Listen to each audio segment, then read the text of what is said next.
la asunción del gobierno de Mauricio Macri, el campo de las comunicaciones ha sido uno de los más dinámicos en lo que a regulación se refiere.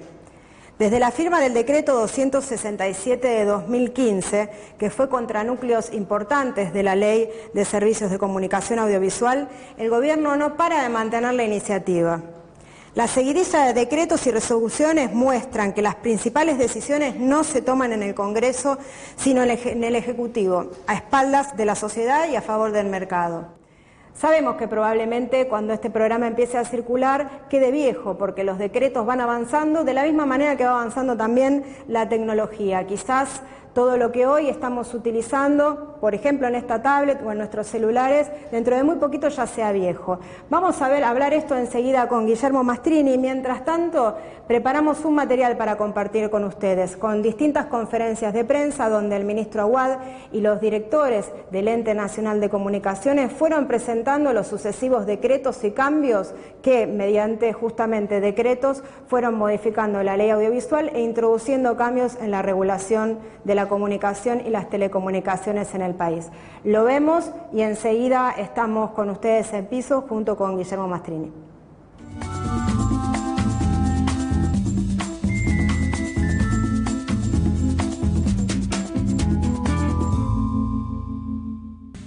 Hace más o menos 7 años, por decisión de la presidenta Kirchner, se inició una guerra contra el periodismo en la República Argentina.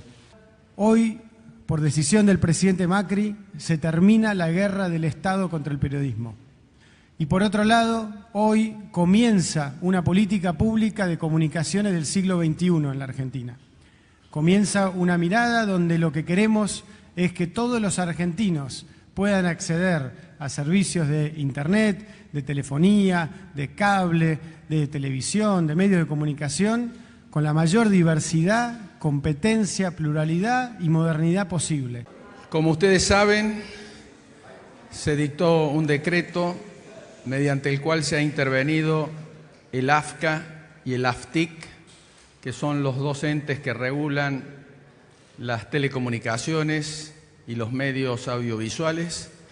La razón es que ambos organismos y sus autoridades no responden a la nueva estructura orgánica de la Ley de Ministerios y existe como una rebeldía de parte de las autoridades para atenerse al nuevo régimen del Ministerio, que es el que fija las políticas de comunicación en el país.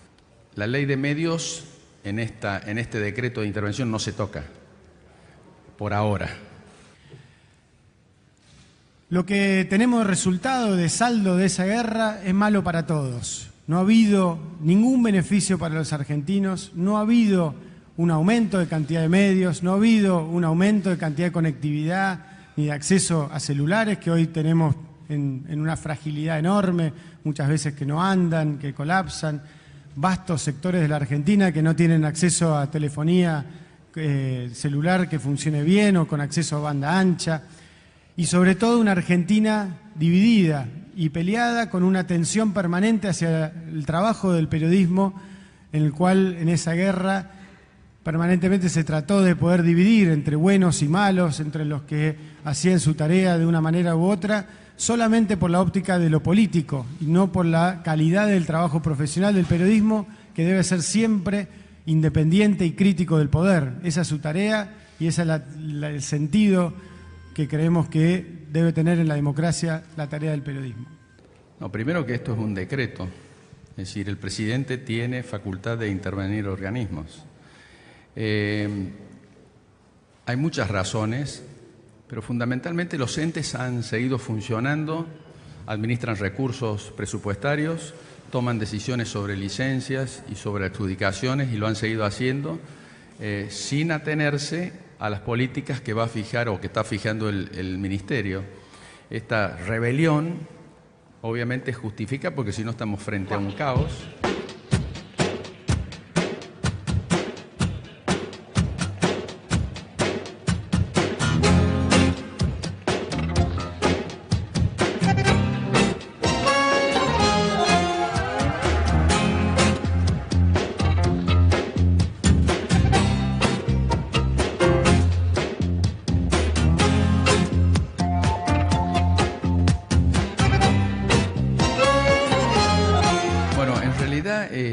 hay licencias, no hay una gran cantidad de licencias nuevas, está todo paralizado y judicializado. En el AFCA prácticamente no se ha podido tomar en todo este tiempo que ha funcionado la ley de medios ninguna decisión, está todo judicializado. No hay la famosa convergencia, la pluralidad de voces, todo eso está paralizado y lo queremos poner en funcionamiento. El país no puede funcionar de esta manera, judicializando una ley de la forma en que se la ha hecho. Bueno, por eso también tenemos que revisar los instrumentos que tenemos para que todo el mundo tenga acceso a la pluralidad de voces tantas veces proclamada, respetando a todos los medios, los grandes y los chicos, y ayudando a los medios chicos a que puedan emitir su voz también.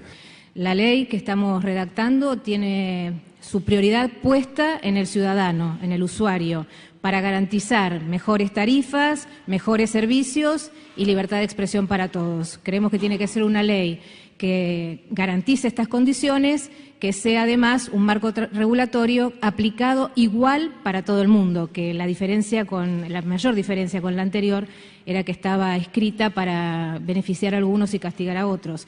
Por lo tanto, este nuevo marco convergente nos va a acercar además a los países del mundo que ya funcionan de esta manera, cuyas áreas en materia de telecomunicaciones son un motor de desarrollo para las economías. El gobierno lo que va a hacer es enviar un proyecto de ley donde tiene varios puntos y después de escuchar a todos, más que hacer prevalecer una voz del gobierno. Pero, lo que uno quiere tratar de lograr es que sea convergente, que sea competitivo y que en realidad el que pueda beneficiarse en definitiva es el usuario. Ese es un poco el espíritu.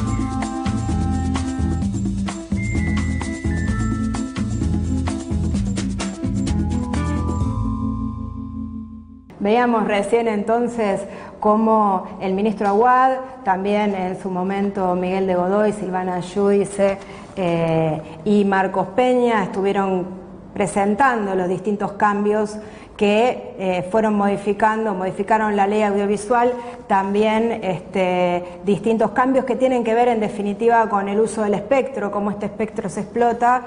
Y además estamos ahí nomás de que se hayan realizado también algunos cambios que hoy permiten que utilice de manera gratuita, que pueda presentarse Nextel, ¿no?, la compañía de teléfonos, de manera gratuita, presentar servicios de 4G. Es decir, que para algunos tienen que pagar, otros no tienen que pagar. La sensación un poco es que con el espectro se está haciendo una suerte de loteo, ¿no? Yo siempre pensaba, y sobre todo cuando iba escuchando parte de las conferencias de prensa enteras, y en algún momento pensé, menos mal que no las escuché enteras en su momento, porque en algún momento también se ponen en cuestión las licencias, como la que tiene este canal. ¿Qué opinas vos sobre esta seguidilla de decretos y a su vez si es posible pensar una suerte de loteo del espectro como se dio en la década de los 90? ¿O es algo exagerado? ¿Cómo la ves? Bienvenido. Hola, buenas. Yo creo que el gobierno tiene claro que el interés público es el interés del mercado. Es decir, promueve la eficiencia económica de unos pocos grupos concentrados que están. ¿Cómo lograr eso? No lo tiene claro. Porque además me parece que el gobierno tiene la idea o su ideal, digamos, siguiendo un poco, si querés, un eslogan de campañas, que se puede lograr un cierto consenso entre Clarín y Telefónica y generar un aparato regulatorio donde estos mega multimedios y mega grupos de comunicación puedan convivir.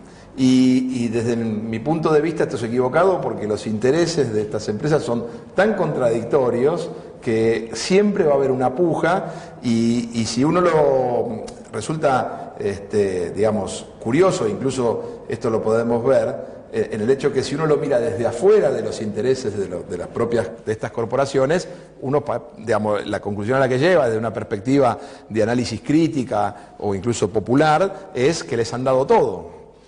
Y si lo pensás desde lo que han dicho los grupos, es que no les han dado nada o que les han dado más a los otros que a ellos. Quiero decir, esto es lo que muestra que esa idea, ¿no? que mirado desde una situación, insisto, ha sido absolutamente favorable para el mercado, para las propias interesadas están mirando qué le han dado al otro y no le han dado a ellos, y esta situación es la que el gobierno, digamos, está como entrampado en esa circunstancia, porque, digamos, por un lado, obviamente recibe todas las críticas de quienes creemos que la comunicación debe ser democrática y debe pasar por otra regulación y un interés público construido socialmente y no exclusivamente en el mercado, pero tampoco recibe la palmada en el hombro de las empresas, porque siempre quieren más. Son tiburones, ¿no? Da la sensación esto de que abrís el foco y queda claro el beneficio para las grandes empresas, pero al mismo tiempo yo leía que ustedes plantean mucho que hay un cierto nivel de ingenuidad en el gobierno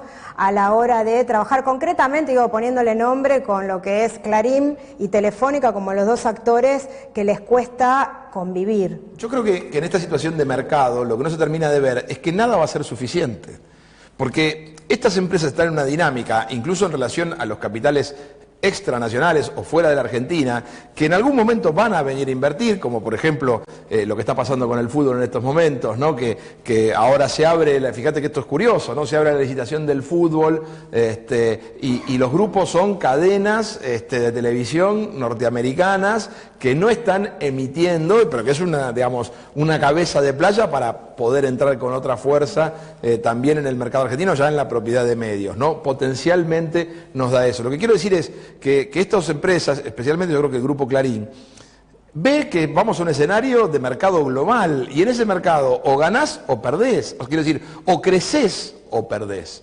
Y cualquier cosa que limite su crecimiento, aunque no sea, aunque visto desde nuestra perspectiva es más grandes quieren ser, sí, porque ellos quieren ser más grandes para competir con otros actores que están viniendo de otros lugares y a los que le tienen mucho miedo porque saben que son más grandes que ellos. Entonces, esa dinámica, de ese intento de la política, de decir, bueno, un poquito para cada uno, es absolutamente ineficaz, porque ninguno se va a dar por satisfecho con un poquito.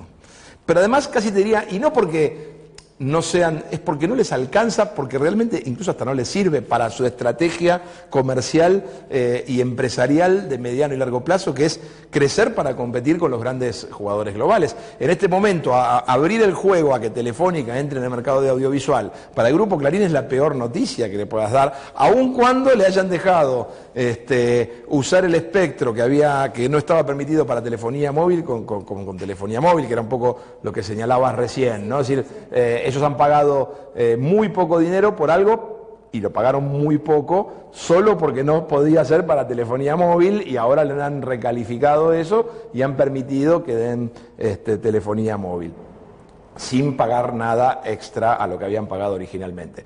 Esto que puede ser visualizado en un regalo no se compensa con que Telefónica te entre en el mercado del cable, porque Telefónica es mucho más grande que el Grupo Clarín y tiene una capacidad competitiva que el Grupo Clarín no tiene. Entonces, esto es lo que quería decir, un poco señalábamos con Martín en esa nota que vos leías en la introducción, que tratar de consensuar ahí es casi imposible e ingenuo, como vos decías recién. Entonces, ahí me parece que la política del gobierno no termina de tener claro hacia dónde quiere ir, porque va hacia un lugar donde nunca la van a terminar de reconocer. ¿Se va hacia una utilización del espectro más vinculada a las telecomunicaciones que a los contenidos audiovisuales? Bueno, o al revés, ¿no? O sea, las telecomunicaciones cada vez más transmiten contenidos audiovisuales. Esto es una cosa interesante, ¿no? Pensemos que el teléfono es una tecnología, el teléfono móvil es una tecnología relativamente reciente y en Argentina bastante reciente. Quiero decir, la popularización del teléfono móvil entre los usuarios de Argentina es de fines de los 90, principios del siglo XXI, es decir, es una tecnología que no tiene 20 años, aunque existían antes, quiero decir, esos teléfonos grandotes que llevaba la gente y eran ultra caros, eran muy pocos. El Movicom. El Movicom famoso que se ponía en la mesa, que tenía una batería que pesaba 3 kilos. Quiero decir, esa tecnología, no podemos decir una tecnología popular, una tecnología muy reducida a las élites. La masificación del teléfono es algo de 20 años o menos, pero recordemos que de esos 20 años, en 15 el teléfono se habla para hablar por teléfono, a lo sumo mandar un mensajito de texto. Hoy el teléfono, para lo que menos se usa es para hablar por teléfono, aunque parezca mentira. No tanto por el uso o la cantidad de veces que llames, sino por la cantidad de información. La llamada de voz, en términos de información que estás transmitiendo, es muy baja. En cambio, cuando millones de chicos están mirando un video de YouTube o el video que grabó un amigo que se lo mandó por WhatsApp, el uso que se está haciendo del espectro es brutal y eso tiende a crecer exponencialmente y no hay tanto espectro. Quiero decir, por supuesto que todavía, es decir, esa es una de las batallas del futuro, ¿no? Porque la demanda a ver, esto tal vez es un poco técnico, pero está bueno, me parece que se conozca, ¿no? Si en definitiva, la digitalización, ¿qué es? Transformar una palabra o una imagen en bits. Aunque los bits son inmateriales, ocupan lugar en el espectro. Quiero decir, aunque uno no los pueda tocar, no es como una carta que uno la lleva físicamente, eso utiliza para que si yo te mando un WhatsApp a vos, estamos pasando por el espectro. Estamos ocupando un lugar. Y ese espacio es finito. Es muy grande, pero es finito. Y el consumo crece exponencialmente y el espectro no va a crecer. Ahora, ¿qué ocurre? Ese espectro, desde que se empezó a usar, fines del siglo XIX, principios del XX, se repartió para diferentes usos. La telefonía móvil en aquellos momentos no existía, entonces no tenía. Cada vez más, ¿cuál es la tensión? Sacarle a otros servicios para darle a la telefonía móvil. Pero la telefonía móvil no para que hablemos por teléfono, sino la telefonía móvil ¿para qué? Para que veamos videos, para que mandemos información. Esa situación nos pone, y esto ya excede obviamente al gobierno actual de la Argentina, digamos, un fenómeno mundial donde hay un gran negocio que es vender ancho de banda y que es vender comunicación, por el cual evidentemente las personas están dispuestas a pagar bastante dinero, pero que se encuentra con un límite concreto que es que para ampliar ese espectro que se usa para las telecomunicaciones hay que sacárselos a otros que tampoco quieren perder su negocio. Paréntesis, ¿no? Estaba recordando que un profesor de la Universidad Nacional de Tucumán en algún momento dijo que con los audios de WhatsApp se estaba redescubriendo el walkie-talkie. Ahí, digamos, a mí lo que me genera es, por un lado, todos los cambios tecnológicos y al mismo tiempo los usos, ¿no? Que van como en una carrera, pero que van a su vez modificando las formas de sociabilidad. O sea, es un atravesamiento muy grande y pensar en todo caso cómo eso se puede convertir en la ley que desde el gobierno se viene planteando que saldría, digamos, que se viene demorando sensiblemente, de comunicaciones convergentes. Pero lo hablamos ahora enseguida, en el próximo bloque arrancamos con eso.